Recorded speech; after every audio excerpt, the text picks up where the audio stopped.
Hello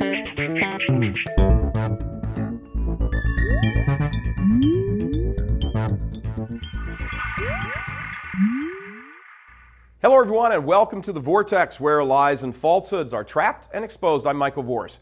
The struggle between Protestantism and Catholicism, which is just one battle the church is in, is clearly being won by Protestantism.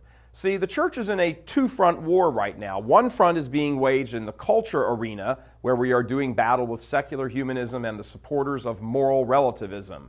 It's bloody and not going so well. The other front is being waged with the 500-year-old heresy of Protestantism, and here the situation is actually worse, and that's because there is almost a total lack of fight against it. As in almost any military campaign where a two-front war is being engaged, resources are diverted to whichever front seems to be in the greater need.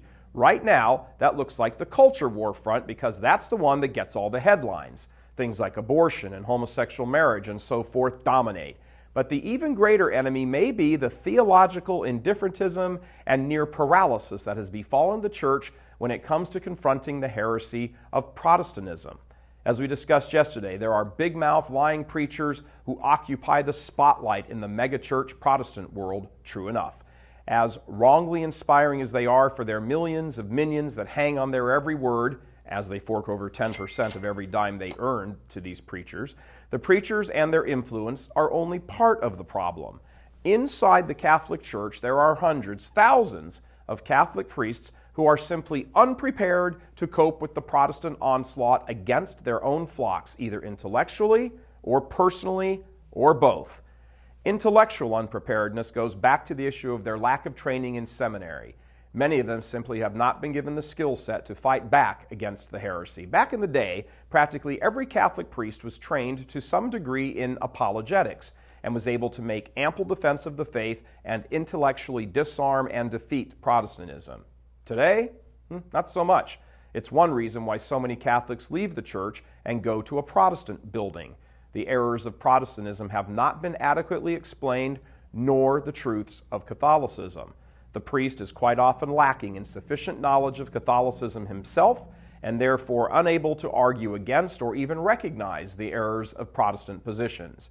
But there is a further aspect to this. Not only are many priests ill-equipped to fight the Protestant heresy, but many also lack the stomach for the fight. They simply do not have personalities that relish fighting for souls. They are more weak-kneed and have the constitution of someone more gifted at planning a luncheon to talk about disagreements than to get in the trenches and slug it out. On some level, they even quietly admire the vast crowds that come to Protestant mega buildings on Sundays. They do not have the stuff of warriors, and this gets communicated one way or the other to the Catholics sitting in their pews. Those Catholics end up either leaving the church and religion altogether, as is the case with about 50% of former church-going Catholics, or they run across to Protestant Pastor Pete, who of course welcomes them with open arms, and this is the case with the other 50% of former Catholics, and those numbers come from poll after poll and study after study. 50 leave religion, 50 go to the Protestants. The Catholics who do remain for a variety of reasons, which is really only 25%, stay there for many wrong reasons. They stay because of an ethnic heritage issue, or they just simply like the priest personally, or they're just comfortable there because that's what we've always done. Some stay for the truth, the Eucharist, but most are astonishingly unaware of Him who resides in their church under the appearance of bread and wine. Like many efforts in carrying out the reforms of the Second Vatican Council, it must be admitted that the call to ecumenism and evangelization has also been a spectacular failure. Seminary training regressed to the point that Protestantism, as a blatant heresy as there ever could be, could not have a large-scale adequate defense mustered against it. This is why the holy sacrifice of the Mass in so many parishes resembles a Protestant service more than a Catholic Mass. And it is why today so many Catholics in the pews don't really see that much of a difference between Catholicism and Protestantism. But the Catholics who got up out of the pews by the tens of millions, they sure saw a difference. And what they saw at Protestant Pastor Pete's church building, they liked that more. No matter how nicely it's dressed up and how polite the people are, even genuine, what's being preached and celebrated over there is heresy. For Catholic priests to admire the style and marketing and then even try to imitate it betokens a sufficient lack of understanding of their own priestly identity. Catholic priests are first and last and every step in between alter Christus, other Christs, not mega-congregation showmen.